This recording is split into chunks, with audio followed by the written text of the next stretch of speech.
Hi, everybody. This is Jim Cornette, pro wrestling legend, and you're listening to the Book in the Territory Unprofessional Wrestling Podcast. This is the artist formerly known as Daryl Van Horn, James Mitchell, the Sinister Minister, and I'm here to let you know I would rather slam my cock in a car door than to miss the dulcet tones of Hard Body Harper, my illegitimate son, on Booking the Territory podcast. Woo, Messi, this is professional wrestler Jimmy Valiant, the Boogie Woogie Man. Tell my people and my brothers and sisters, don't you dare miss Booking the Territory. Oh, yeah. This is a one-man gang. You're listening to Booking the Territory Pro Wrestling Podcast.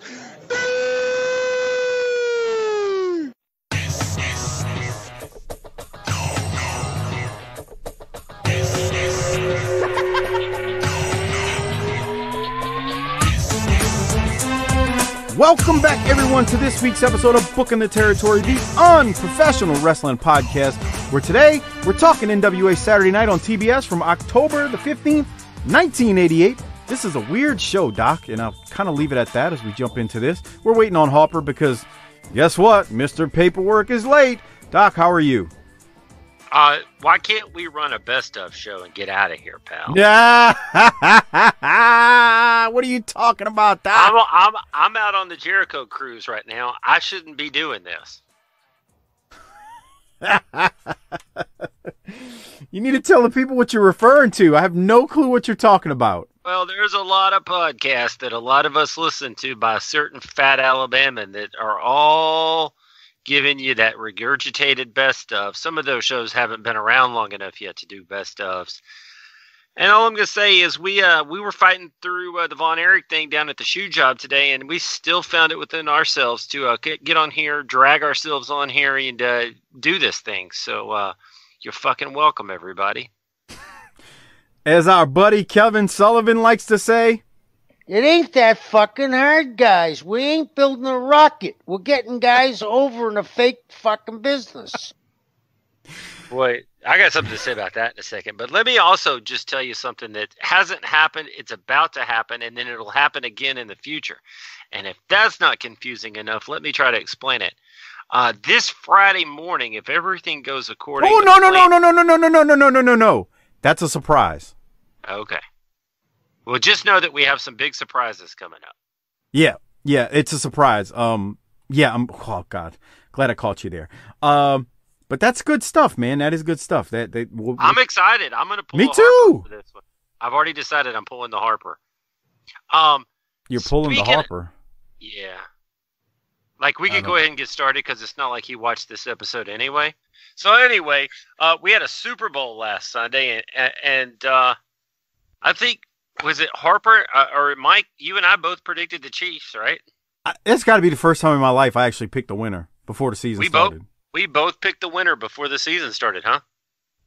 Yeah. In some amazing way. And we did not pick the winners, the team that they would play against to make it. No.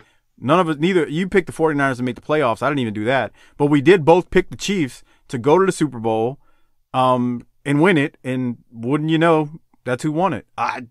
We've been trying to tell these motherfuckers that the NFL's booked from the beginning, and now we just proved it. That's right, damn it. That's right. Yeah, that was a good game. But that was a good game. So Harper, I have a question. What free show are we gonna start doing for a promotion when we finish Smoky Mountain? Fuck. That's right. Thoughts and prayers, dog. We're not. We're not. It's not. See, the problem is we're going to run out of fucking promotions. No, we won't. We're going to run out of will to live. I mean, in a few years, we're going to be reviewing fucking episodes of Three's Company or some shit. We're just going to run out of fucking everything. It's a good thing we'd be good at that. Come and knock on my door. Come and knock on our door. See what's waiting for you. See what's waiting for you. Or the fucking brunette girl. Joyce DeWitt. She was I hate that. I would too. There's not a lot you wouldn't hit, though. Come on. That's true, too. Hey, last week, well, we need to know something here. Last week, you said you were going to go eat some ass after the show. How did that go? I'm getting married. Yeah. I mean, it was a shit show. Well, of course. There were women involved. Yeah. I just sat there for a while and just drank a few beers. It's like, I'm going home. I'm fucking tired, man. This is fucking retarded. So wait a minute. This was that the answer you were looking for, Doc? Well, no. Is this a special people's dating event? No. I mean, they're all kind of sitting around talking, and it looked more like like people meeting for like a company's a company's meeting or something. It just looks so fucking. I just didn't want to do it. I was like, I'm not talking to your fucking people. What happened to just getting drunk on a Friday night and hooking up? Yeah, I mean, it's just those days are gone, bro. Remember those days when like you and your buddies would go to a bar and be like, she looks hot. On the way there, you're like, I'm dragging something out of here tonight. Yeah, and then you would tell the bartender, buy her a drink, and then bartender would buy her a drink, and she'll look at you.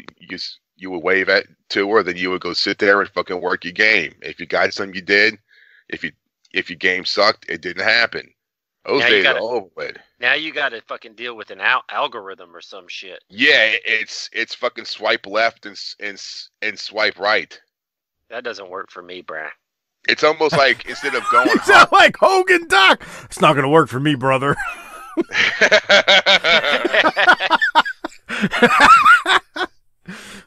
not gonna work for me, brother. I mean, think about it, Mike. You can't put Hardbody Harper into an algorithm. I'm sorry. Data analytics, artificial intelligence, I don't give a shit. Harper is gonna bust all of that. Yeah. You got to get to know. You got to sit across from the man and let his charm and wit and brute cologne just bring you in. My after. Oh God. I love after. The fresh scent. Okay. I wear that. You do you, Playboy. Knock it out, dog. So you didn't pound any guts after the show last week. No, like I was ready to go, and then they started playing some game. Categories. No, it was some card game where like everyone sits around a table and you say like, "What's my favorite food?" And everyone's got to go around, and if they don't get it, it's. I'm sitting there looking. I'm sitting there looking at the clock. I was like, "It's 11:30. I gotta fucking roll. I can't be with you fucking people." You know what's happened here, Mike? What? Harper has aged before our very eyes here. Yeah, for real. Man, nothing, not even a broad will take it out of you more than a shoot job. Yeah, really, huh? Fuck that shoot job shit, man. That shit rolls up on you like a leech. You're not really sure it's on you, and it just starts sucking the insides out. And not in the good way like a girl would do. I mean, now I know why people go to bars for fucking happy hour. Oh, shit. Now I know why. Now I come home with a 12-pack of Rolling Rock. There you go. I just drank 4 or 5 of them. I'm having a fat tire right now. There you go. There I go. Fuck. I had a blue moon in the Patron pre-app. Hey, we got to talk about something, Mike, because this episode was the drizzling shits. Oh,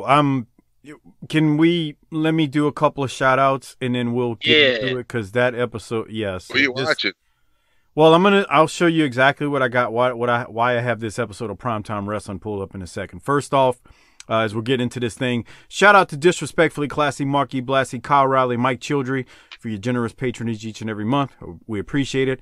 And then also, a couple of shout outs. I'm going to start from, you'll see why I'm doing this Primetime Wrestling one in a second while y'all are looking at my screen. But Kelvin Robin, welcome back to Patreon. Thank you very much. David Ford, who is Best Dave Ever on Twitter. You gave him a shout out last week. Whoa, he's the one with the broad, right? Yeah, that bottom of the bitch shirt. Well, Harper, I heard her nipples got hard when she heard us talking about her. So, maybe you should say hello to her. What's up, girl? There you go. I tell you, Oh, go ahead. Go ahead, Hopper. I never realized how fucking black I sound. I was in Winn-Dixie, and I heard the guys working there, and they're like, "Yeah, blah, blah." I'm like, Jesus Christ, I sound just like these motherfuckers. Jesus, Hopper? What the fuck, man? I was That's kind of stiff. You know what would really mess everybody up? If I was really black. Yeah, yeah, you're the black guy. You're like freaking Mike Tirica. You ever hear him on fucking ESPN radio? Yeah. Guys, that was a nice nickel formation, and by the way, I was knuckle deep in Michelle Tafoya last night. All right. Okay. I got to shout out. Well, I was going to shout out the BTT broad over at Best Day Ever, but you did that for me. I want to shout out Moose Denied, Tweet of the Year. Apparently, Jim Cornette and Dave Meltzer are really going to go down with the ship here. So, if you got to pick a side, he picks Doc Turner. Let me tell you, that's the way to go. I'll never do you wrong because I don't give a single solitary shit about new wrestling. Here, let me help out all podcasts right now. If you're doing wrestling podcasts, I'm going to give you 3 things to do. Now, you're going to notice that we do all 3 of these. Okay. Don't review the current product because nobody gives a shit. Number 2. What was number 2? Shit. Number two. Oh, yeah. No best of shows. Oh. Got to keep that fresh content rolling. And number 3, almost as bad as doing new content, nobody gives a shit about any of these spare-ass pay-per-views that happened in WWE from 2001 to 2019. Bro, you ain't lying about that shit. I don't care what happened to the 2005 Royal Rumble, the 2007 Royal Rumble. You know what Royal Rumble I want to hear you talk about? 1992. Ric Flair going an hour. Other than that, fuck it. Yeah, no one wants to hear about fucking Unforgiven from 2004, bro. Nobody. Boy, y'all are salty this week. Holy. I'm just saying, who the fuck wants to hear that? Nobody. It's too recent. And so here's the thing. I'm trying to help out here. If you're sitting at home and you're going, man, why aren't wrestling podcasts like they used to be? It's that kind of bullshit. I'm feeling it too. I was sitting at work thinking, man, I don't want to listen to this. Swipe. Yeah, for real, bro. Fuck that. To keep everybody on their P's and Q's. Hey, Doc, can I finish with the Patreon shout-outs? I don't know. Oh, you stopped me, so let me get through it. So David Ford. Davey Ever. I'm sorry. David Ford, best Dave ever on Twitter. BTT Hall of Fame Patreon member. Thank you very much. Fritz von Malky, Doc, he upped his pledge, and he's now a BTT Hall of Fame member. So I want to thank you, Doc, for upping your pledge and making yourself a Hall of Fame member. Fritz or Doc, whatever your name is over there. I'm not just a member. I'm not just the president. Wait, what? You can't even remember that out, huh? Yeah. The hair not guy. Just the president, I'm a client. Yeah. Sperling. Whatever bullshit it was. And then I got one more for y'all. Y'all are going to love this. This gentleman here, his name is Rowan Smith, new BTT Hall of Fame Patreon member. He sent a message to the Patreon page, and it's must-read material on the show. He said, as a 40-year-old, well, I don't know if he's 40 years old, but as a 40-year lifelong pro wrestling fan, I'm a longtime scum listener of BTT who succumbed to your guilt trips. He says, I love this show and had to get more of it. I'm a proudly raging Doc-A-Holic. Hopper is way cool when he turns up. And Mike, you're okay, I guess. Only kidding. This podcast is the only one I patron. I look forward to getting my t-shirt. Big thanks. I feel blessed. So Doc, there you go, Doc-A-Holic. He signed up this week. Be blessed and be a blessing. He's a keeper. He's a keeper. Okay, I got one more thing. Shout out to David Jordan for sending me the timestamp and where to find this. You know, Arn has left Crockett Promotions at this point, right? So we got into a discussion about the debut, and well, David Jordan, longtime BTT Hall of Fame Patreon member, he sent me this, and it is the Brainbusters versus Sam Houston and Scott Casey on Primetime Wrestling, October 25th, 1988. And here is their debut in a WWF television debut, WWF. Here it is. And now, ladies and gentlemen, I give you Bobby the Brain Heenan. What's he doing here? Well, let's see. Let's find out. I didn't know he was going to make an appearance. Well, I've heard some rumblings. He's got an announcement to make, and I guess we're going to hear it. You know, I said 1988 was going to be my year. And I told you there were going to be new members and new additions to the Bobby Heenan family. Well, I have 2 new additions. And right now, I would like to introduce... Did you know about this, Alfred? 2 new additions No, to I the didn't, Bobby quite Heenan honestly. family. Surprise to me. Tully Blanchard, Aaron Anderson, collectively known as the Brain Buster. Well, this is some announcement. Arn Anderson and Tully Blanchard joining the Bobby Heenan family. They're going to be known as the Brain Busters. Why? Now, come on, Alfred. You didn't know. You didn't usually know. I didn't know the this behind the scenes. That was weird to watch, was it not, Doc? Harper, hit the tagline. This bullshit's all over. Book it, bitch. What's wrong, Hang up. Doc? Was that Sean Mooney talking? Fuck that guy. That's Sean Mooney and... Oh, damn, why you don't Mr. like Sean Mooney? No, I don't. Mr. WWF voice. I don't give a shit about that. I mean, the only guy... there's nothing about that that's right. This is all bullshit. Okay. I hate this. I hate the WWF. I always have, except for... Get him, Sam. Yeah. I mean, you do realize you can blame Crockett for Arn not being there, but Yeah. you can also blame Vince for Arn coming back, but we haven't had that discussion yet. True. So, because of how it all went down. But anyway, all right. So... Oh, fuck. I saw that woman. The fucking ring announcer chick. Mike McGurk? Oh, yeah. Yeah. He used to work with her son on the Indies. He actually was in FCW for a little while too. Oh, there you go. Did you stretch his her. ass? No. Did you ever stretch anybody? I stretch you every week. Every week. Yeah, you weren't prepared for that one. All right. Do y'all want to do this episode? God, October 15th, 1988. We got to keep. Let me tell you. positive, Let but me this is tell rough. you something.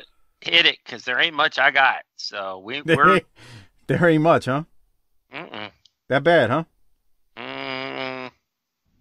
Yeah, that bad. I'm just hoping that it's one of those things where it gets better because we're just joshing it up like the fellas like to do. But I'm not hopeful. Yeah. Well, let's get to it. It's October 15th, 1988. The one thing they do throughout this show is they keep teasing something, and we will talk about that, I guess. They just Which is kept bullshit, teasing too. it throughout. Anyway, so we open the show from, I believe we're in Fayetteville, North Carolina at the Cumberland County Arena. I believe that's where we're at. We open the show from here, and we see Rick Steiner. He's trying to give Sullivan a present, and he gives it to him in a plastic bag. But Rotunda, he kind of one-ups Steiner and gives Sullivan a Syracuse sweater, varsity club sweater. And Steiner is heartbroken. He's dejected and can't believe what just happened to him. So here we are, more dissension in the varsity club, and I guess we'll leave it at that. What do you mean, why? Why is he down on Steiner? Are you being serious? Okay. Doc, you sound like you're just ready to shit on this whole episode, so go ahead and get it out of your system right now so we can have a decent show. You ever notice Rick Rude is still on the intro? No. Right there when they show the pictures. Fast forwarding during this part. I gotta hit hit you said I gotta hit that 10 seconds forward to get that 6 seconds ahead. Dude, he's been gone forever too. Yeah. Half. Holy shit, he's been gone for a while now. So anyway, did you see the guy doing the rabbit ears over the hat? Yeah. Over there? Yeah. Look at this asshole. Yeah, Boston Celtics, Larry Yeah. Bird. I like Larry Bird. okay, I so like if y'all want to Larry be Bird. real, He's I laughed at the dude with the blue hat and the glasses and the goatee. Now that sumbitch looks funny. That guy's gonna tell you, "Hey man, I can put some cabinets in for you the right way."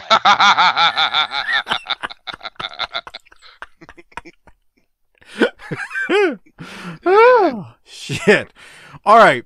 Anyway, we keep going. We got Tony and JR here, and they ramble on about the Road Warriors and Dusty Rhodes and Sting, and they tell us something controversial happened, but they're just teasing us. That's it. Nothing else. It's just teasing, and that's that. So, Doc, do you have anything from the opening as they teased us about what was happening? Let me tell you something. You better swipe that little line till it's got a lot of red in it before I'm going to say another word. About this show? Okay. Hopper, you too? Yeah, I mean, what do you want me to say? I got you, dude. I'm with you. All right, we'll keep going. Harper sitting over there like, sounds like this episode sucked, so I don't need to watch it. That's good, because I didn't watch it. Sucks. This episode was a chore. Either that or I finally watched an episode and this shit sucked. Yeah, it's an hour and 20 minutes. Yeah, we need baseball season back. Oh, it's the national pastime. Oh, but what you think about the broad in between Tony and JR right there? She kind of... The one with the afro? I mean, it looked like a black chick, huh? She's kind of... Yeah, she looks mixed. Yeah, she looks mixed. Yeah. I can't tell if she's real or not.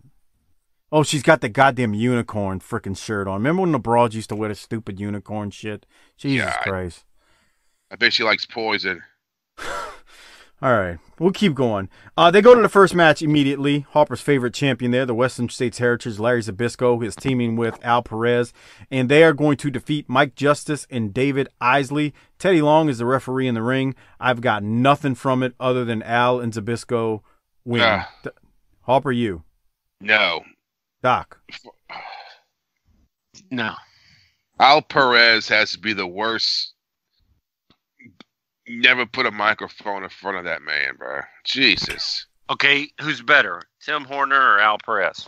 Tim Horner is at least funny to laugh at. But they're both out of breath. Fucking stupid. They're both out of breath a lot. But like Al Perez basically repeated everything Larry Zbyszko said, but he said it worse. Man, Al Perez makes Lex Luger look like Ric Flair. Hopper, you just said Al Perez is better than Tim Horner on the mic, but Tim Horner is the same guy who told you who made you say my ears need a rape kit after one of his promos. Well, Tim, he's at least so bad it's fucking funny. Yeah. Hey, Al Perez is just bad. Yeah. There's nothing there. He's not a good promo. I'm not trying to argue with you. What did you say that time about him? What? There's no sizzle to the steak? No. I mean, he looks good. Yeah. Just needs to stay quiet. Let Gary Hart do the talking. Yeah. Hush up, Mexican. That's nice. What the fuck's wrong with you? You see, that's why we can't get more patrons, and because you say dumb shit like that. No, that's what I was saying. That's what Zbyszko should say to him. Full bullshit. He's a heel. It would make sense for Zbyszko to say that, right? He's a heel. That's why we can't get fucking Modelo to sponsor us. Bruh. I take Modelo. I like Modelo. All right. But Zbyszko would be one of those kind of, Eastern European kinds that would hate Hispanics, right? Sir Oliver Humperdink is now out here cutting a promo. He says a few things, not too much. He then throws it to a match with Bam Bam Bigelow versus George South that we've actually already seen. Doc, any thoughts from that match? Why couldn't we just see a new Bam Bam Bigelow match? Yeah, really. Why is Bam Bam Bigelow a babyface? Everything was airtight, brother. At some point in there, did he say that? Did Humperdink say he was black? No. In this? Okay, I watched this a long time ago. And I couldn't help but wonder when they threw it to Bigelow's match, because we had Bob Caudle on commentary. What does Bob Caudle think of Bam Bam Bigelow in 1988? I'm sure he didn't think nothing. Little did he know in a few more years he was going to have to deal with New Jack on the set of Smoky Mountain. So I'm sure he didn't think nothing. That's a long 5 years, man. In 88, the world was different. I mean, I was just watching Italian Stallion wrestle in the background. Yeah, I don't think he thought nothing of it, Doc. I mean, Bigelow wasn't out there. Bigelow wasn't out there calling him Patna and telling him his people were done. I mean, Bigelow, nothing about him says face. Nothing. Imagine having tattoos on your head in 1980, whatever. Yeah, missing teeth, 400 pounds. Wait, hold on. What? Okay, you just said nothing about Bigelow says face. But I mean, at the end of the day, nothing about Road Warriors would say face either, but they were faces. That's right. Yeah, but they got his head is tattooed. Yeah, in 88, man, that was... Dude, I was at a bar last weekend with my church group. God, what a church group this must be. And the bartender had face tattoos. And I don't mean where the fuck were you? And I don't mean like... They're thinking of the kind of church he must go to. And I don't mean... What God are y'all worshiping? Hey, you leave God out of this. Okay. But there was, let's just say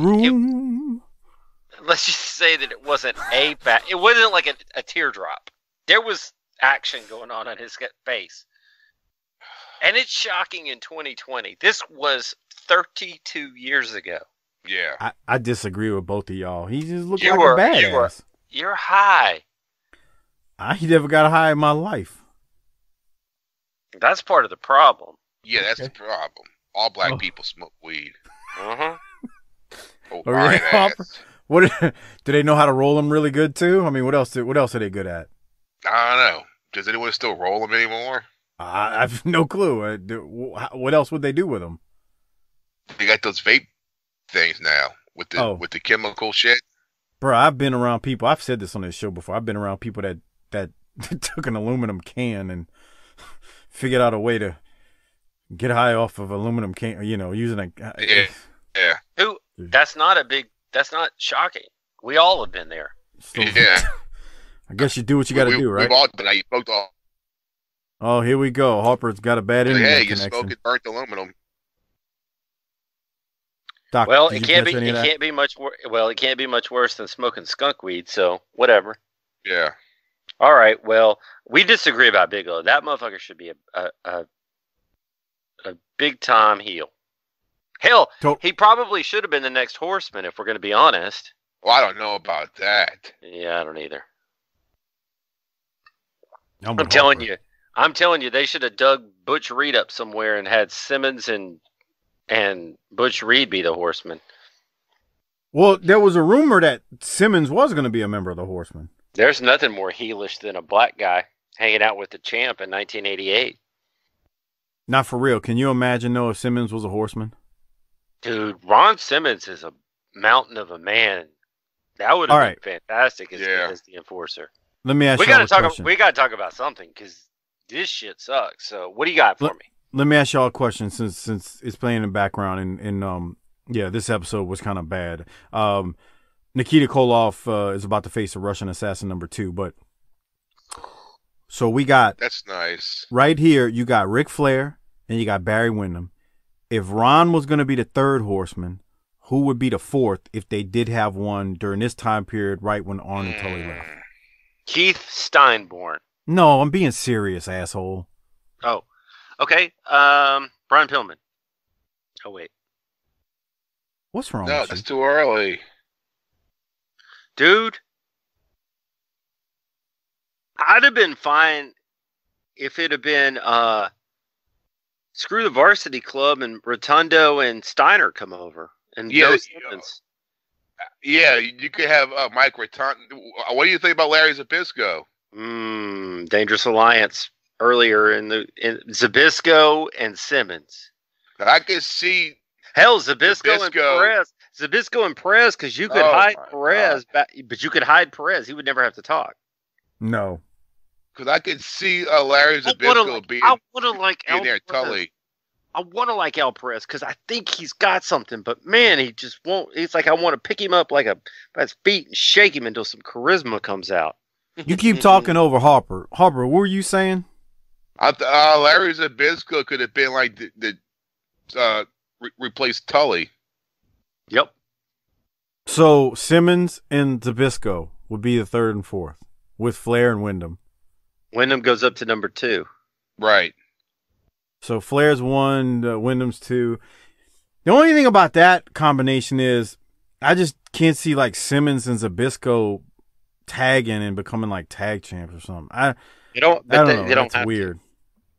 Well, I mean, you say that, but the thing with the Horsemen was they pretty much always held a tag title. Not always, you know what I mean. Always?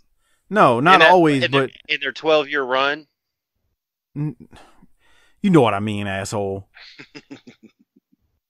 I don't know about Zbyszko. I definitely can see Simmons. Because can you see Simmons being just an angry black man on television in 1988? You know what I would have done if we're going to go back and rebook this? I'd have gotten the Boogie Mobile, gone back and slapped Jimmy Crockett upside the head, say, pay Arn his money and get Arn and Tully back, and let's keep printing money. Well, that ain't going to happen. The discussion was Simmons and who else. I don't know if I'm sold on Zbyszko. I don't know if I'm sold on Al Perez. I don't know. That's weird. I don't know. What about Dr. Death? Dr. Death could have been something. Just keep him away from the mic. Keep him away from the mic, and who's the third guy is important, but it's this. It could still be Zbyszko. Simmons and Dr. Death actually will work. You know why? Both collegiate athletes. To go against the varsity club. Two big sons of bitches. God, those two guys are huge. They're monsters, both of them. And you know what Ron could talk we're going to promos. do? What? You know what we're going to do at some point, though? What? Kendall Wyndham. Oh, my God. I'm with Harper on that. Oh, my God. No, dog. No, that's good. I know that's Sam a no. Houston That's a no for me, brother. Yeah. What were you saying, Harper? You what? I know Sam Houston when I see him. He looks like Kendall Williams looks like Sam Houston and Ian Ziering had a baby. You know who that is, Mike? Ian Ziering is the dude from 90210, right? That's right. Steve Sanders. I was homesick the other day with a little stomach virus. I watched a couple episodes of 90210 laying in bed, sweating and hurting. Did you watch it on Pop? I don't know. Yeah. I DVR it. Oh, no. Yeah. I DVR that. I DVR, I mean. How do you feel about Brenda having stage 4 breasticle cancer? Yes, God, bro. Dylan and Brenda are both not going to live to be old. That's fucked up. Yeah, no, huh? Dude, that's fucked up, man. Yeah. Shit. We're old, man. We are. All right, let me keep going. That way we can get through some better parts of this show. So they go to a match. Yeah, they go to a match, and we got Nikita Koloff versus the Russian Assassin, and it's a 1-fall, 30-minute time limit. JR tells us. And he says this is the TV main event, but I mean, it's really not because it's like early in the show, right, Hopper? It's like the second match, and it's the main event. But whatever. So here's the thing. They go about 12 minutes before we go to the finish. What you got, Doc? You know what this is like? This is like my bullpen got blown up the day before. So you're the starter out there getting pounded, and the manager's like, sorry, little buddy, but we're going to need you to go 6. And you ain't trying to go 6. Yeah. You've already given up 11 runs, and he's like, yeah, we ain't. There's nobody coming. You got to figure this out. It's not going to work for me, brother. But, yeah, they go to so the thing about this thing is, did either one of y'all like what y'all saw from these two here? Me. He worked the arm. Yeah, great. I guess. So, it's the NWA in 1988, so of course that entails that there's going to be a ref bump at one point. So, here's what happened. This was a good ref bump. I didn't see it coming. It was good, but that's all they do is ref bumps. They always do ref bumps. It was airtight, brother. If Nikita can't beat Jack Victory, then where are we? That's nice. Come on, Doc. It's not supposed to be Jack Victory, but whatever. Actually, is that Jack Victory in there? Yeah, that's It's 2. 2. Yeah, that's 2. So here's the thing. We're going to see it in a second if you're watching on the Patreon video. But it was a good ref bump. I'll give you that. Teddy Long takes a bump. Assassin number 1 comes in to help Assassin number 2 once Teddy Long is down. And he loads up the mask while Nikita is distracted, and he headbutts Nikita. Jones tries to revive Teddy Long and does so, at which point Ivan comes in and starts choking Jones with a chain. And when they finally get Jones free, Jones looks like he's dead. And that was kind of it, man. It was just a fuck finish, and there you go. The crowd liked it. So that's a good point, because I still feel like in '86 when we would go to these live venues, the crowd was really into it. They're still into it now. Maybe not as much as they were in '86. What do you think, Harper? No, I mean they're still responding to what they're doing, but they're not losing their fucking minds. That's a great point. Remember in '86 they were losing their minds. They're still coming to the arena. It's not their fault. Crockett's pissing it away with jet fuel. Yeah, I moved to Dallas and shit. Yeah, like that bullshit. Like he's JR. What do y'all think about Paul Jones getting choked by Ivan at the end? I was deep into a fast forward. That's nice. Can you grow Come up? on. You need to be a little bit more positive, you know? The people come here and they want the power of positivity, Doc. So you want me to shuck and jive like Vince wants me? I would love to see you shuck and jive, actually. That would be tantalizing. It would. I know. Shuck and jive, Doc. God, that would be great. I want to see you shuck and jive. Oh, shit. All right. Doc, any thoughts at how this thing ended? Paul Jones is messed up. Poorly. Poorly. I don't even think they announced who won or lost. I just think it was a thrown out match. Yeah, whatever. Because nobody cares. It was airtight, brother. Airtight. Poor old Russians. What'd you say, Hopper? Look at them poor old Russians, man. Who was that, Sergeant Slaughter? Is that cop? No, I didn't. I wasn't even paying attention. See? No, I didn't. I'm rewinding it back. Oh, yeah. Look at that hat. Okay. Doc, you got anything from the promo that follows this with Ivan and Nikita? No. Ivan is good. Nikita, ooh, is a disaster. His accent gets worse. Every week.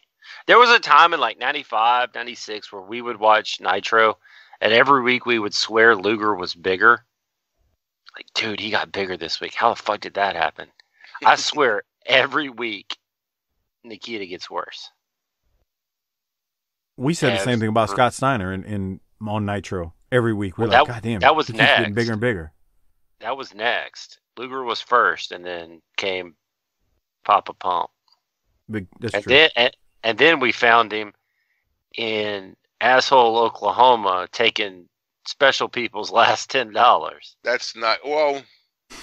You need to, it's been 3 years since that show aired. You need to explain what you're talking about. You just can't say that. Why not? You are so wrong. The promo you cut after we went to that show got you banned from Oklahoma. I just wanted us. I snuck in at the holidays, by the way, but I just came back and said we should have started an electric scooter company for all the people there that are either diabetic or will be by the end of the year. All I saw was a business opportunity. And then it was like, dude. That's you went further than that. Well, there were a lot of missing teeth and a lot of missing chromosomes.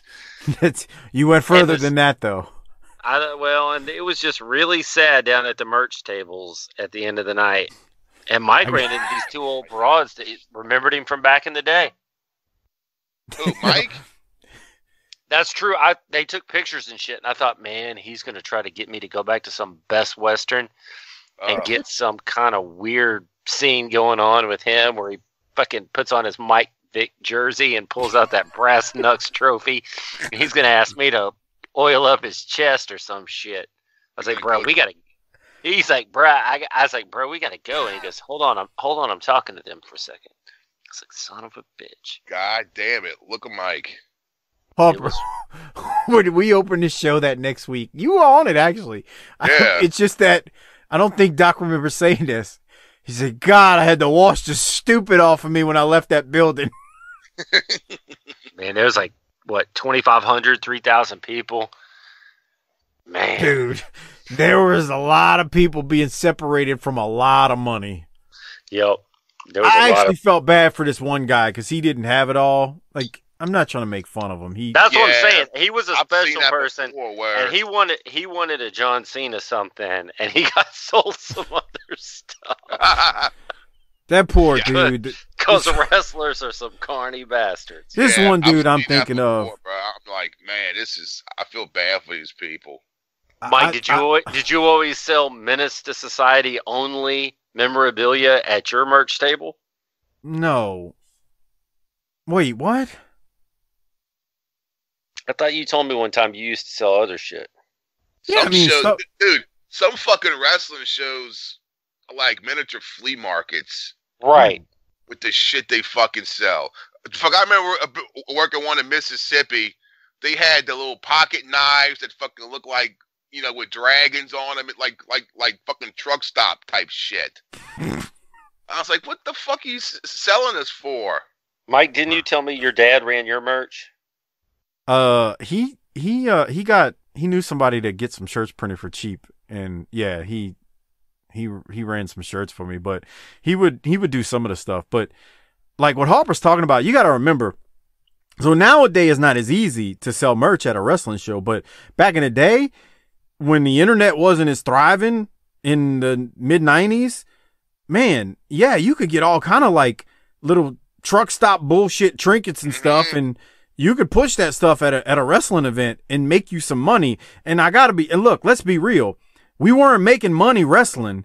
So if you could make some money off of a merch table, that was the way to go. I remember them selling, they would go to the Dollar Tree. Right. And get those little shitty, like the fake, like Dollar Tree wrestlers. Yep. Toys. And they would sell them for like $2 or $3. I'm like, that's from the Dollar Tree. You brother. Fucking shithead. And here's the guy who's trying to take the moral high ground on Tommy Rich each and every Sunday night. Hold on, bro. Don't even compare me to that crackhead. Do not go there. He doesn't do crack. I never ripped anybody off. I did not do the dumb stuff that clown did. So don't even go there. And I hate that you bring it up because now fake Stan Lane's going to be in my freaking mentions nonstop this next week. Hey, bro, you talk about Tommy Rich. Doc brought it up, okay? Don't even go there. You are spared the disrespect that he shows Tommy Rich each and every Smoky Mountain. That's fucked up. It is bad. He's a former world champion. That's what I say. NWA world champion. When that meant something. Harper's talking shit, but if Harper would have been in that locker room and he'd have did that to Harper would have done like he wants to do to Young Bucks and took his foot and stuck it up Tommy Rich's ass. Well, first of all, they wouldn't even say that to me. Well, so there you go. But if they would have, if Tommy Rich would have, you'd have bowed up too. Don't even go there. You from Metri. Learn how to command a room a little bit better. Yeah. If you can handle N-word. If you what? Did he use the N-word? No. I didn't know. That kid come up to me. He had cornrows in his head. I didn't know who it was, you know. He's like, told me his name or something, and I was like, I don't give a fuck what your name is. I don't know what the kid was for. What is he? Got cornrows and shit. To be fair, I can imagine that not a lot of people gave a fuck what your name was. You had cornrows? He had those little twisty ties. Is that what you wore just for the show, right? I honestly don't know if I had those in my hair that day. I don't remember. He was crisscross. I told you. Well, you didn't walk around wearing that like out in public, huh? I mean, if it was the weekend, maybe. Oh my God! Can you imagine the trash bags he stuck his little thingy into with that look? You're a college graduate. Act like it. Not then he wasn't. That came much later. I could just picture you driving like a fucking '87 Monte Carlo. rims on it. I did have a Cutlass at one point. You see? Who didn't? What's funny about this is that Mike and I have lived such parallel lives because I had a Cutlass and we both worked at Burger King. I had a Trans Am. Harper? You imagine the broads that were in here servicing his pipe? Yep. Jesus Christ. It's funny that Harper was outliving us early on. We had to overcome some circumstances, didn't we, Mike? Yeah, really. Yeah, we really did. We really did. What, Harper? Especially Mike. I know he's still dealing with it. I guess it doesn't really wash off. Harper's struggling in the fact that I used to walk around with braids in my hair. It's a ridiculous look. God, and that wasn't even your fucking like a ring attire. That was your like, it's Tuesday, I'm going to work. Hold on. No. I couldn't wear that. I couldn't wear that to work, man. That's the only thing that stopped him. Living a dream, brother. Okay, let's go to Ric Flair. God, I don't know. I don't think we've really even talked about this show, but we just come off of Ron Simmons defeating John Savage match, and now we're going to go to Ric Flair, who's with David Crockett. And we're in the arena. We're not in the studio at all this week, so here you go. All right, here he is, the man that makes the world go round, one of the horsemen, the world heavyweight champion, Ric Flair. Rick, you heard Sir Oliver Humperdink, Bam Bam Biggo. He says he's going to take that championship away from you. I'm going to give Humperdink the benefit of the doubt tonight. It's that time of the year when my contracts call for me to be in Frisco one night, New York the next, Paris the next night, and back in Minneapolis, Minnesota next. And here the Nature Boy is, in all his magnificence, down with a little bit of a cold, David Crockett, a little bad throat. So Humperdink, not to slight you in the least, but I'm going to save all the fuel, I'm going to save all the fire, and I'm going to light you up this time next week. Now I'm going to talk about the realities of professional wrestling. You just saw the Assassins, two friends of mine with Paul Jones, a special friend of mine, Cheech, Nikita, and Ivan Koloff, a lesson about this sport. It goes like this. If you haven't got the guts to walk the same aisle Ric Flair does, stay home. Bottom line, we are the National Wrestling Alliance, and God knows we are the very best wrestlers in the world today. We cheat. We don't live by any rules written in any book. We know one word and one word only, and that's win. And Barry Windham, the U.S. champion, Ric Flair, the world champion, even though I despise Cornette and the Midnight Express on a personal level, they're the world champions, the only ones. So think about it. When you're over there dreaming about the good things in life, and I'm talking to Dusty Rhodes, I'm talking to Sting, Luger, Nikita, any of you boys that think that it's a soft walk to a title in this sport, look at it the way it really has to be looked at. You gotta beat one of the very best. Me, Barry Windham. You gotta beat Mike Rotundo. And the bottom line is, you all walk around and you want to tell the world how it's gonna be. But the bottom line is, you can't put me, Rotundo, the Midnight, or Barry Windham down for that count of three. So as I've said so many times, so eloquently in the past, whether you like it or don't like it, David Crockett, learn to live with it, because baby now, ooh, I can't do it, my throat's bad. It is.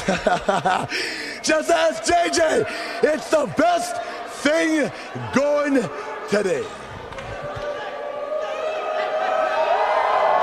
They're doing it for me, baby. All right, the world heavyweight champion, Ric Flair. Now let's go to the ring.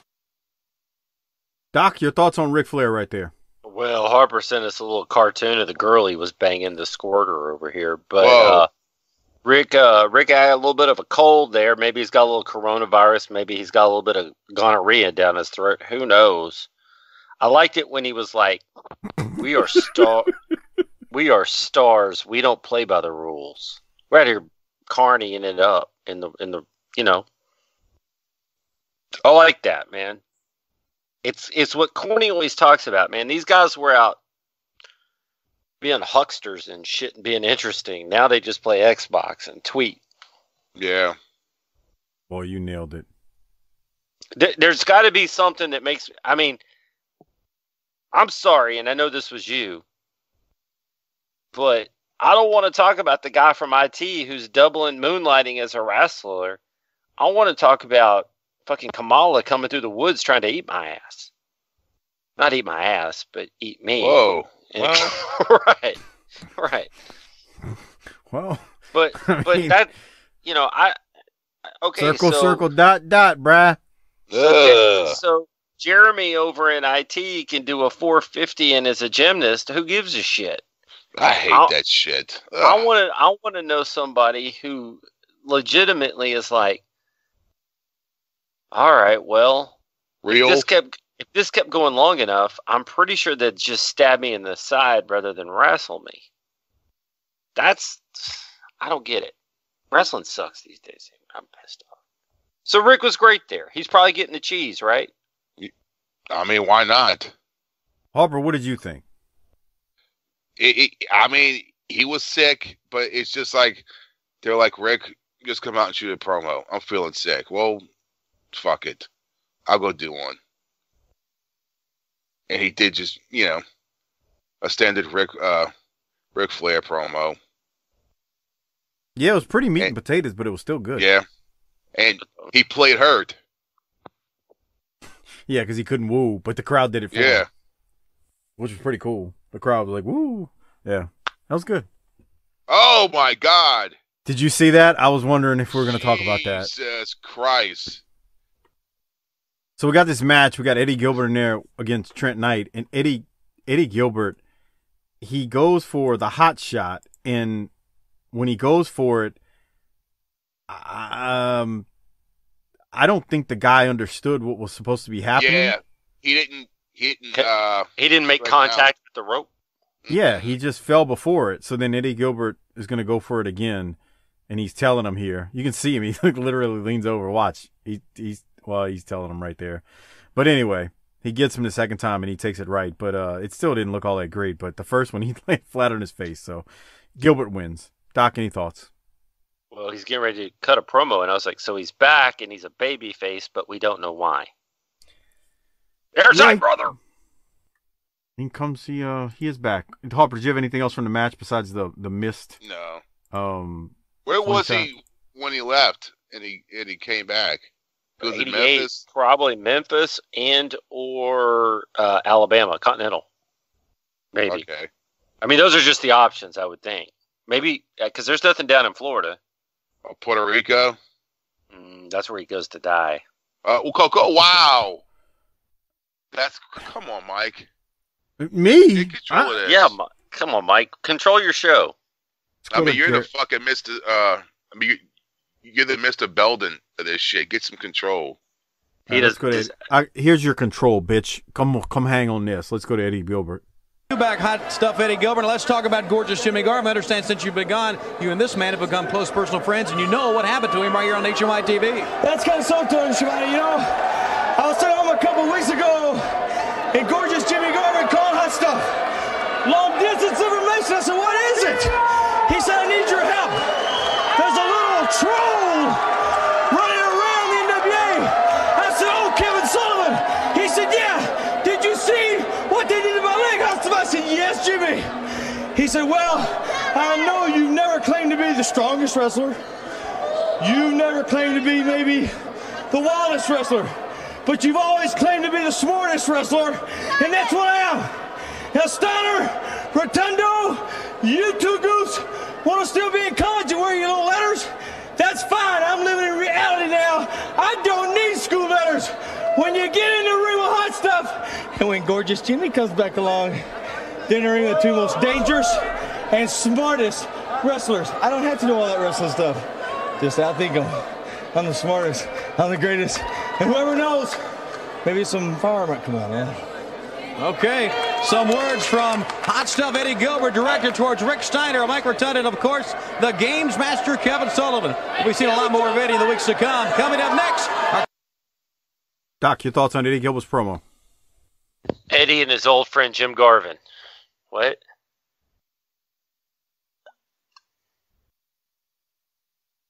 That's all you got? Yep. That's it? Yep. You know, the point of this conversation is to talk about things, and that's all you got. Well, he's back, and he's a baby face, and he's friends with Jim Garvin, and I don't know why. Okay. Yeah. Wow. I didn't like this. I didn't like it either. Y'all are crapping on Eddie Gilbert. Well, it's better than us crapping on his grave. Just his Whoa. memory. All right, well, we'll keep moving then. I can't believe y'all are crapping on Eddie Gilbert, man. I mean, he's Hot Stuff Eddie Gilbert. Harper, do you know who Gigi Allen is? That sounds familiar. You should Google that sometime. Gigi Allen? Mm-hmm. Sheep herders, Mike. I'm waiting for y'all to finish y'all conversation. This will take the rest of the night, so you might as well keep going. Okay, the Sheep Herders defeat Curtis Thompson and Tommy Angel. Doc, any thoughts from this? Yeah, I actually had one. I got to pull this up here. What do you think the Sheep Herders camouflage pants smell like? I knew you were going to ask that. Grow up. I mean, come on. Can you get something better? Okay, I got one for you. Did you see him bite the rope at the end? Yeah, what about it? Well, would you want to bite a wrestling rope? Fuck no. There is nothing in a wrestling ring I'd prefer to put my mouth on. Yeah, for real, bruh. You want to talk about rings are fucking disgusting. You want to talk about the dirtiest thing on planet Earth, Hopper, right? Hopper? And just like that, he's gone. Okay, well. He says they're disgusting. Here. Oh, there he is. I just thought it would be a mess. He's biting that ring. Yeah, how dirty are wrestling rings? They are beyond disgusting.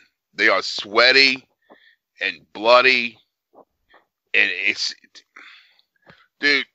When we first started a Wildcat, the fucking canvas was permanently wet from fucking sweat. So it grew fungus and it grew mold and. Yeah, they're fucking gross, bro.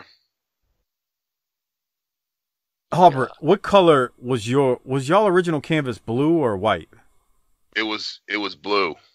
All right, so the first ring that I started my training in had this what was a white canvas at one point in time. That's stupid. White? Hopper, that thing was green and brown by the time a year and a half went by, from the blood that had dried up in it and just the sweat like you're talking about, because it's so humid. And I'm sure like Wildcat's ring was, in this warehouse, like the ring I trained in, and so you got this humid environment and it's sweat that just drips constantly when you're working out in it. And that ring canvas was disgusting. It is amazing that you and I both did not get staph infections. Yeah, fuck that. Disgusting. So, Doc, to answer your question, biting anything in a wrestling ring is the nastiest thing on the planet. Yeah. So the sheep herders... there he is. Sheep herders are tough. Wrestling rings are nasty, bro. I mean, unless it's the Performance Center, I'm sure they keep that sucker clean, but those rings, but that's corporate standards. Oh, right, right. Yeah. So anyway, all right, Doc, any other thoughts on the Sheep Herders and Curtis Thompson, Tommy Angel? Not really. What do you have from the Sheep Herders promo? I thought it was good, but they're about to leave. Yep. So fuck them. I know, no, not fuck them, but they've been in this promotion now. And they did nothing. Nothing. Yeah. Nothing. They did nothing with that. Let me tell you something. We talk about Arn, Tully leaving. There's things that make us angry. That makes me angry. They were a top tag team, and they did nothing with them. Yeah, they did a clash here and there, and they did this and that. When I say did something with them, they are legitimate tag champ material, and they did nothing with them. Nothing. So pour one out for sheep herders. I forget when they exactly leave, but it's not too far away. It's not like a Boo Bradley thing, is it? What do you mean? We're going to be tuning in. We're going to be tuning in 9 weeks from now. And they're like, they're still here. No, they're getting close to being gone. They're going to go kiss some babies. Yeah, they're about to go kiss some lick some babies. They're getting ready to go make real. They're going to go make some real money. Yeah, sell some merch. All get some action figures made from Hasbro. Would you rather kiss a strange baby or chew on a ring rope? I guess kiss a weirdo baby. Gross. Would you let Harper kiss your baby? Come on. Imagine if Harper came out to the ring licking babies. Oh, God, that's fucking gross. Yeah, we know. Yeah, babies are disgusting, dude. Yeah, now gross babies are. They pick their nose. And... Oh, come on, Harper. Circle, circle, dot, dot. It's not like you don't put your mouth and tongue on some other nasty things. And babies don't. Babies might pick their nose, but wait till they're like 4 and they eat it. That's fucking gross. I never got that eating fucking boogers. Who the fuck eats the goddamn boogers? 4-year-olds. Ugh. All of them. Hey, get this. On the way to, I don't even think I told you this, Mike. On the way to soccer practice last week, I was just driving along, and I did a run-in on the coach job because our coach had to go out of town for a little bit, so I'm filling in. So I'm heading to practice, and I'm thinking about, like, what are we gonna do tonight? Shit, I ain't done nothing. And all of a sudden, from the back seat, Latrell goes, "Hey, Dad." I'm like, "Yeah, what's up?" He goes, "Is fuck a bad word?"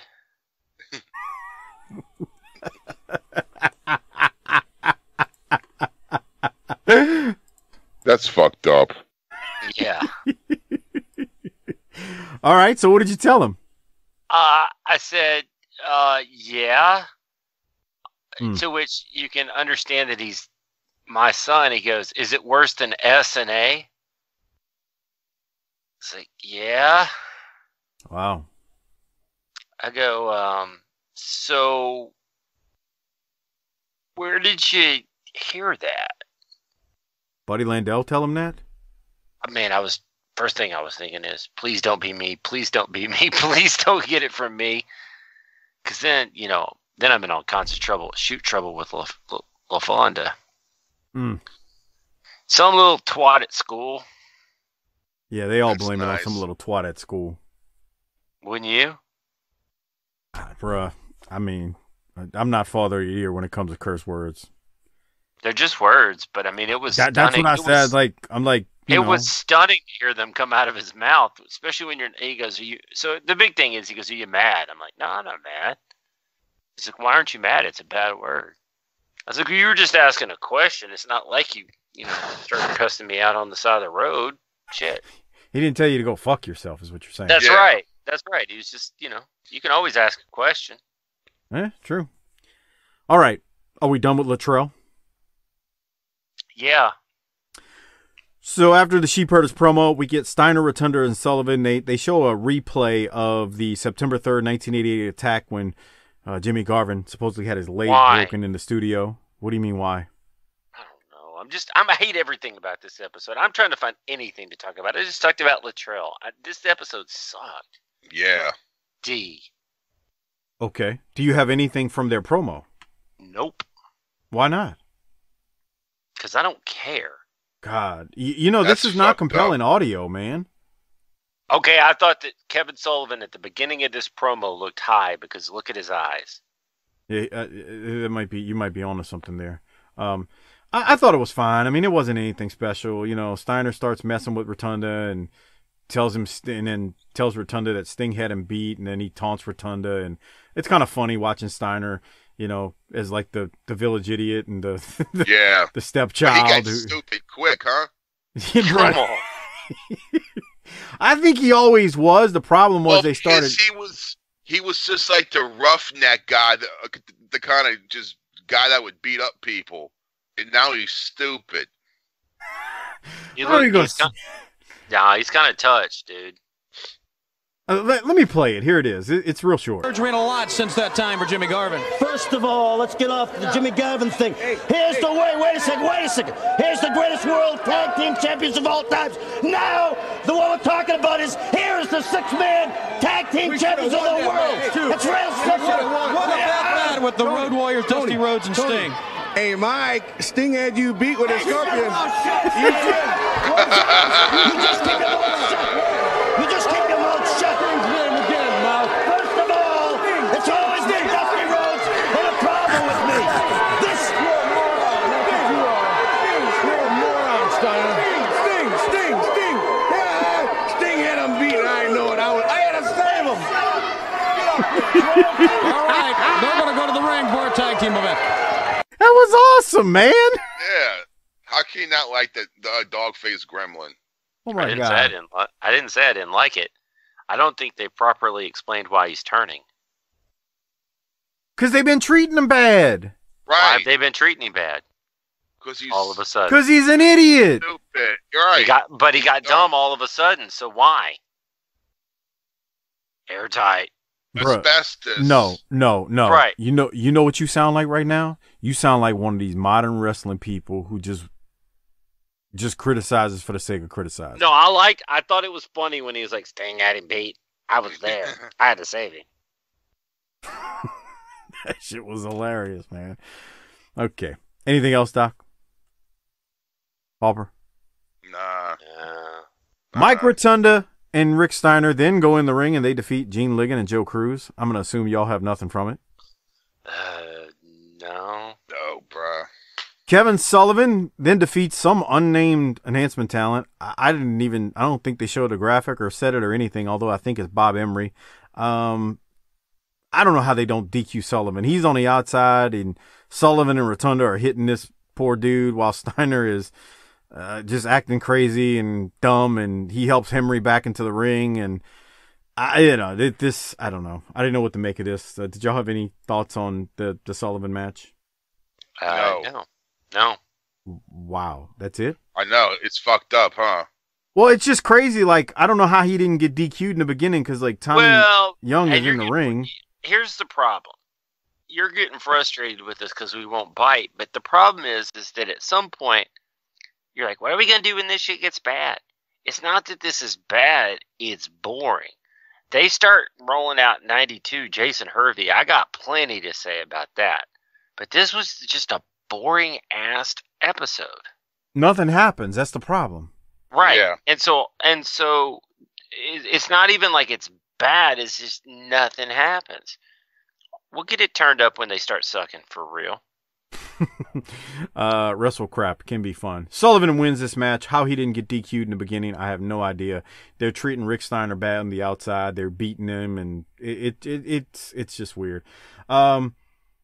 Tony and David then throw it to a interview with Ron Simmons. Ron Simmons gives an update. He says he is not joining the Varsity Club, no matter what you may have heard. And then Crockett asked him what's going on with Sting and the Road Warriors and Dusty, and Simmons says he doesn't have the answers. So, like, they tease it. Hey, something happened with Dusty and the Road Warriors and Sting, but that's it. We don't get nothing else. Doc, did you have anything from that? Harper, did you have anything from it? What happened? What happened? We don't know. They won't tell us. Well, and also at some point in that interview, he said that a soul brother was better than a blood brother. Oh.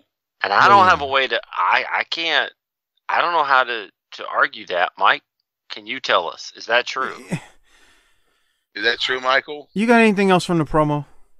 Well, I want, how are we going to learn about each other's cultures if we don't engage in these for fuck's sake, shut up. I mean, soul man. Remember that movie? Yes. Yeah. See Thomas Howell, dude, right? Uh-huh. God, what a stupid movie. Now, I realize the flaw in all this is that I'm your soul brother, Mike, so that's a little bit of a problem, but whatever. I thought Ron Simmons was good. He's like, you keep my name out your mouth kind of shit. Yeah, it was real short too, but good, effective. Keep my name out your mouth. I'm not going to be in a varsity club. And then he went to no drugs. No to drugs, man. No to drugs. Don't take. Say yes. Say yes, but say no. Say no on the side. Do all the drugs. Shoot up. Shoot up. Shoot up. Doc, I can't believe I'm asking you this. Do you have anything from J.J. Dillon's promo that comes up next? No. That's fucked up. Well, all he says is Dusty's not going to get a chance at Barry's U.S. title, and that's it. Yeah. Here's the thing. I watched this late last week, and I was taking notes, and I was like, okay, I must have been drunk. And then I looked down, and I wasn't drinking. I was like, shit, I didn't write anything down for this fucking episode. He doesn't. I'm telling you what he said. He said Dusty's not going to get a chance at Barry's U.S. title, and then he names a few guys that might get a shot, and he's curious what the hell happened to Dusty too, and that's it. It was nothing. There was nothing else said. Bro, this was a weird episode. Very weird. What happened? Nothing. I think here's what I think happened. I'm just going to lay it out now. I think the whole purpose of this show was just to get through it and tease Dusty, Warriors, and Sting. Just tease what we're going to find out happens next week. Let's just get through it. We'll tease it and set the hook at the end, because that's exactly what they do, so that everybody can tune in next week. I think that's what they did. I think that was the whole point of it. Let's just tease it throughout. Let's throw Rick out there, and let's tease it throughout. I think all the Crockett's are off negotiating the final terms of the deal, and they just did a house show. Well, there might be something to that, because we're in the arena, not in the studio. Yeah, that might be something to that. Okay. Harper, did you have anything from JJ before I move to Dick Murdoch? No. Me either. Not really. Yeah, I'm with you. Dick Murdoch defeats Agent Steel with the Brainbuster. I got one. Oh, go ahead. How long before Dusty Dickie either leaves or turns on Dusty? You can hold your breath. Yeah. I can't wait to rate this, because I have a question for y'all when we get to the rating. Are we at the end? Is this thing over? No. We have that a was my last note. Well, that was my last note. We have a Cornette Midnight Express match. Oh. We do have a Murdoch promo, but there's audio issues, and it's not on our end, and it's on the end of the file, so I don't know what Murdoch's really saying here. He just said the Road Warriors got a lot of enemies, and that's it. So nothing much from it. We then go to the Midnight Express. They defeat Gary Royal and George South. Of course, Corny, he yaps for about 5 minutes straight on the mic, and JR and Tony joke that Corny just had the most words ever during a match. That's how much he talked. So, Doc, do you have anything from that match? No. All right, Hopper, you? Nothing. Nothing from the match? All right. So, here's how they go off air before they do.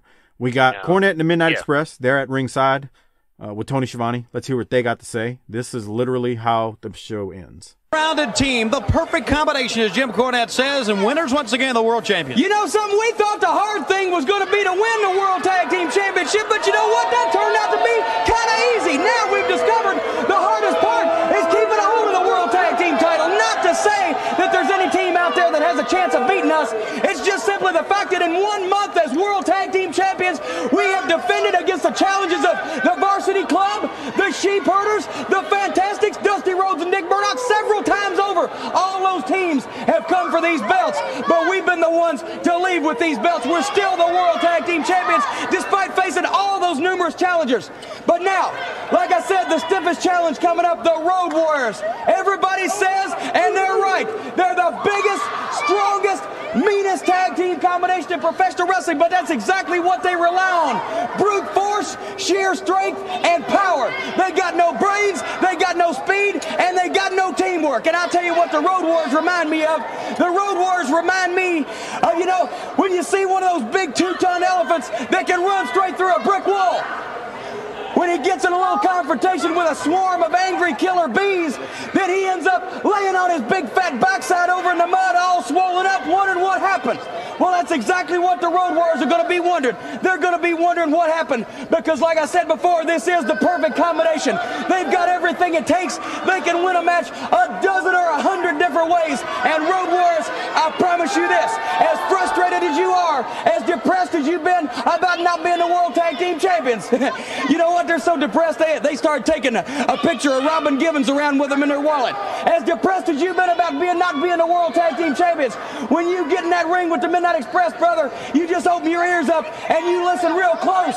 You know what you're going to hear? Think about it. Well, we've got a lot to think about here on today's program, and David has been attempting to get an interview and maybe some videotape together. Well, I think we may have a piece of videotape the fans are going to see, but next week, fans, we've been informed by our directors that we will be seeing the entire situation in its entirety. Now let's go to David Crockett. All right, Jim, Tony, I've been trying. The Road Warriors won't even let me in their dressing room. Dusty Rhodes refuses to talk to me. We have some tape. Can we show the tape? All right, show what we can, okay?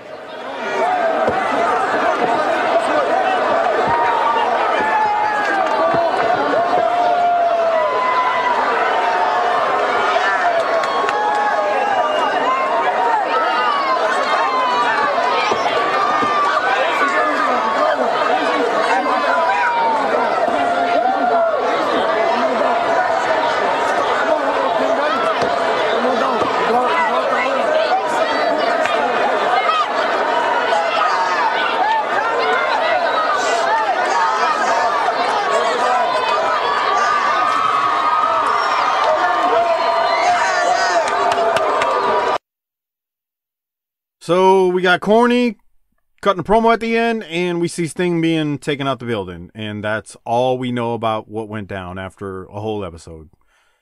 That's how they stop it. Doc, your thoughts? The only saving grace to this whole 80 minutes was the last couple of minutes, and that I want to see what happens next week. That's all they did well. They set the hook. Now you got to tune in. That's classic wrestling, but you can't do that too many times or I'm going to be like, man, fuck this. I didn't watch 118 minutes just for 2. Yeah. Harper, what did you think? Yeah. We got to find out what the fuck happened to Sting next week. So let's rate this thing, and I have a question before we do. Is this the worst episode we've seen since we started doing this? Yes. I think so. I do too. And yeah. You got to look at it like this. Arn and Tully are gone, so you don't even get an Arn promo. There's no Barry Windham promo. Ric Flair does come out. He cuts a good promo for him. Corny cuts an okay promo for him. I mean, nothing special, but it's fine. I mean, it's not horrible or anything. And there was nothing else. No. Nothing. So, yeah, it's probably one of the worst. They should add a women's division. No. Nothing against women. Stop. And add some flippy flop gymnasts to the show. Yeah. Throw some fake punches. Hey, but you know, it goes back to what all three of us said when we first started doing these. I'd rather watch this than AEW next Wednesday night. Yeah. It's not just that. We also said something that this show is seriously lacking for the most part.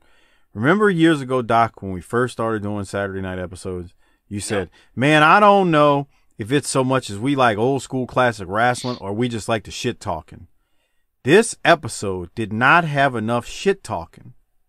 Well, it's because they're in the arena. When they go to the arena, and when they go to the arena and it's not Wyndham and Flair, it's Nikita and Jack Victory. Come on. Yeah, that was the other thing, too. You didn't even have any kind of, like, big-time match during this one. No. It was like mid-card fest. All Nikita in Assassin 2 was, like, the main competitive match. I'm sorry, Nikita and Jack Victory, but that ain't going to work for me, brother. Right, so what are we going to rate this thing? I mean, we got to be harsh with this. You go first. Me? Yeah. I gotta go first. I'm starting to drink these beers. I'm starting to feel it, bro. All right, C minus. Yeah, C minus. I don't want to give it a D because I don't want to be an asshole, but I say a C minus. You know, they still pass. Right. Still pass. I mean, yeah. You know, you can get a college degree with a C minus, right, Doc? Well, exactly. No, maybe not. Well, can't, no. You get 3.0, huh? You can't. You can't with a C minus. That was a joke. I'm sorry. Doc, what are you thinking it? D plus. Wow. What an asshole. It would suck to was an hour and 20 minutes too. That's part of it. Like, I mean, everything was bad. I kept waiting for something to pick up. I was like, man, it's Saturday night. They're going to do something. There's going to be one thing. And you made me wait 78 minutes for something. And I'm like, okay, well, maybe. I was angry. What? D plus? Say that again? D plus. That's fucked up. Anyway, I just had to hit that. Look, I mean, Harper and I did C minus. It was something else to watch. Something else to watch. I'll leave it at that. We're gonna have to go out. We're gonna have to go out and get into some more exploits, so that we have fun stuff to talk about. If these shows are gonna keep being so boring. We need to do the Rolex real quick before we do that. I want to remind you, if you're not using it, please use our Amazon referral link at tinyurl.com/BTTAmazon. A great way to support this show without spending anything extra.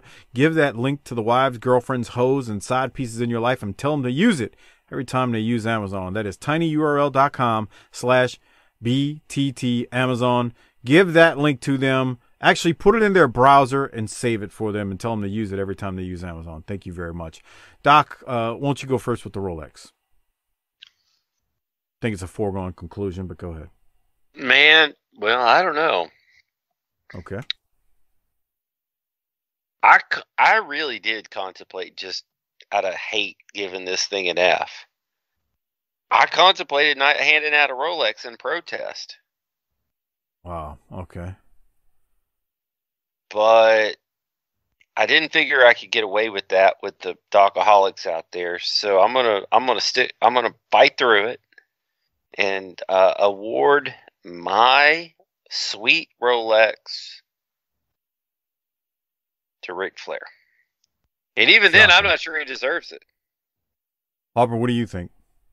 Yeah, I guess to Rick, it's got to be. I mean, everything else was just so shit. I mean, for the most part. I'm going Ric Flair as well. I'm agree with you, Harper. I mean, it just, God, I hate to sound so down, everybody. It's just this episode was just. Ugh. I mean, I had fun. Don't get me wrong, man. I had fun hanging out with everybody out there, and I know everybody's at their shoot job listening to this or whatever on the treadmill and hanging out with Harper and Mike. Well, Harper, and it's been fun. We've been talking about other stuff, but man, this show just. I mean, we can't fake that. Good. Agreed. All right, Doc, you got to get out of here? Yeah, I'm going to go ahead and hop. I got to go do some charity work. Church outreach, blah, blah. At the shelter where I do some mission work. But I hope everybody has a very blessed week. And Harper, try not to keep your tongue out of the assholes, okay, buddy? I'll try. Try. Well, that's all we can ask is for you to try. That's it. Just put in a good effort there, brother. Yeah, fuck is a good word. Well, you and prostate cancer are out there eating up all the assholes. All right, Doc, go ahead and go. Harper, let's you and I stay on and make sure we take care of some business as Doc gets out of here. Harper, by the time this airs, Wildcat would have did their thing at the free show. So, do you have any other dates right now, or is that it? No, that's it. That's it. Okay. So nothing else for the time being. No. All right, just double checking. I wanted to make sure I didn't want to miss anything for Wildcat related. So if anything pertinent happens, Harper wins any more titles, we'll let you know on next week's episode. But they've got a show coming up this Sunday, but by the time this airs, that show would have already happened. So there's that. Again, special shout out to David Jordan for sending me the link and where to find the Brainbusters debut in the WWF, their TV debut, that is, in the WWF from Primetime Wrestling on October 25th, 1988. David, thank you. And then I said it at the beginning, but we kind of got a little, we were all over the place. So again, Kelvin Robin, thank you. David Ford, thank you for becoming a Hall of Fame Patreon member. Fritz Von Malky, thank you for becoming a Hall of Fame Patreon member as well. Rowan Smith, thank you for becoming a Patreon Hall of Fame member as well, along with the message you sent Doc and being a Doc-A-Holic. So thank you very much. And if you signed up after February the 5th, 2020, because we record these a week in advance, we'll get your shout out next week. So I wanted to mention that. And that's about it. Harper, one more thing before we get out of here. The Wrestling Podcast About Nothing with ROH's Brian Malonis, Mike Crockett. Check them out. If you saw NWA Power last week, Brian Malonis made his NWA Power debut with the Beer City Bruiser, helping out Eddie Kingston, I believe. I still haven't seen it, so there's that. But check out the Wrestling Podcast About Nothing with Brian Malonis. They do their show every single Monday. Him and Crockett do. They talk classic and current stuff, and they teased a little bit about what went on NWA Power. They talked a little bit about it on last week's episode, so check them out. It was good. It was a good discussion. They also talked PWI magazines and whatnot, so it was good stuff there. And also check out Our Vantage Point, the Retro Wrestling Podcast with Joe Murata and Michael Quinn, the northern version of BTT, slightly classier, a little bit more professional, but still fun nonetheless. They support us, so please support them. And then lastly, check out the Bottom Line Cast with Mike Prue and JV, who also do the ECW show on our Patreon feed. All right, Harper, I think I'm blown up, man. What about you? Let's roll. Yeah, bro, let's roll. You got any circle dot action tonight or anything like that? No. Or you just going to bed? Fuck, you got the shoot job? I'm just going to fucking bed, bro. Fuck that. Bruh, I'm with you right there 100%, man. I am exhausted. Long week of work. So, yeah. All right, Harper. Hit the tagline. Get us out of here. Book it, bitch.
Hey, everybody, before we get out of here, I always got to thank all of our patrons out there. Thank you for supporting this show. Thank you for all that you do for the show. Your patronage is very appreciated. It makes what we do right now twice per week, every single week on the free feed possible. So thank you very much, and I appreciate it. Also, man, I got to tell you guys, the Hall of Fame patron shout-out list continues to grow larger and larger, and I am grateful for that. So thank you very much for all the Hall of Fame patrons out there. I mean, thank you to all the patrons. I mean, I understand certain people can't pledge as much as others, and that's fine. And that's why, at the $2 level, you get a bunch of stuff. But for the Hall of Fame patrons out there, thank you very much.